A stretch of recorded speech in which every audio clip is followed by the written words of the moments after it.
Il était une fois une belle princesse qui se morfondait dans son palais. Pas le moindre loisir, pas la moindre amitié et pas l'ombre d'une amourette. Dis donc, Lisa, on s'égare là, on ne fait pas un copier-coller de La Belle au bois dormant ou de Cendrillon. On est dans le Médoc. Eh bien pourtant, Gilles, l'histoire de notre citation du jour aurait pu débuter de la sorte. Alors arrangeons ce beau conte de fées romantique pour le transformer dans notre belle région. D'accord. Alors la belle princesse pourrait être la riche héritière d'une grande propriété médocaine que l'on appellerait Ernestine. Nous situerons le palais à Pauillac ou dans sa banlieue. Donc, reprenons. Ernestine, dans son château, s'ennuie grave. Interdiction de sortir le soir, réception à gogo en robe du soir, cocktail à rallonge avec les VIP locaux, pas de copine de son âge et surtout ne pas parler de copains ou de petits copains. Notre belle Ernestine, car elle était vraiment très belle, est morose et son humeur est des plus changeantes. Et quand son humeur change, eh bien, ses pieds rallongent ou rétrécissent, selon qu'elle soit bonne ou mauvaise. Son dressing comporte des centaines de paires de chaussures de différentes tailles. En fonction de son humeur, elle va chausser du 37 au 43. Imaginez le calvaire quand vous passez de la joie à la tristesse. Auguste, chausseur et savetier du côté de Couquec, il est considéré comme le meilleur fabricant de sabots du coin et ses affaires, loin d'être florissantes, lui permettent de vivre tranquillement. C'est un charmant garçon, rêveur, un peu poète, qui passe ses journées dans les bois à chercher des champignons, des fruits et les meilleures billes de bois dans lesquelles il pourra tailler quelques magnifiques sabots. Son plus grand désir est de rencontrer une jolie fille du coin avec laquelle il pourra partager sa vie. Il a entendu parler de la superbe Ernestine et de ses problèmes de chaussures.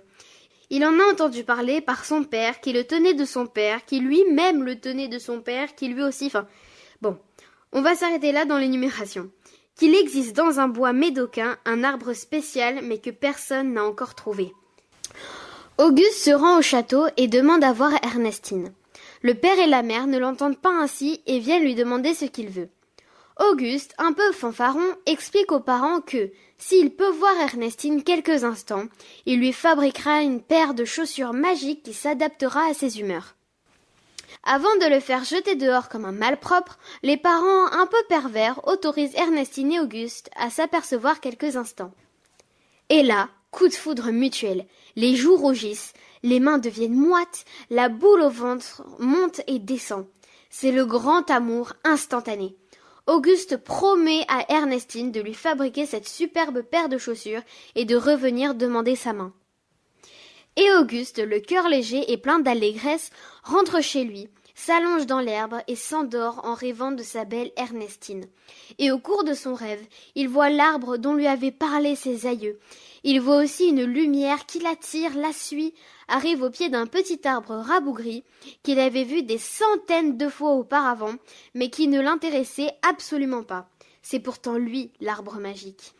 Avec sa hache, il en retire de quoi tailler une belle paire de chaussures pour Ernestine. De retour chez lui, il fabrique ses sabots et se rend au château pour présenter son don aux parents d'Ernestine. Ernestine arrive resplendissante, rougit un peu en voyant son amoureux, s'assit et chausse les sabots qui lui vont à merveille. Elle est radieuse et gaie. Son père, toujours un peu méchant, lui dit que c'est très bien, mais que jamais il ne donnera sa main à un vulgaire savetier.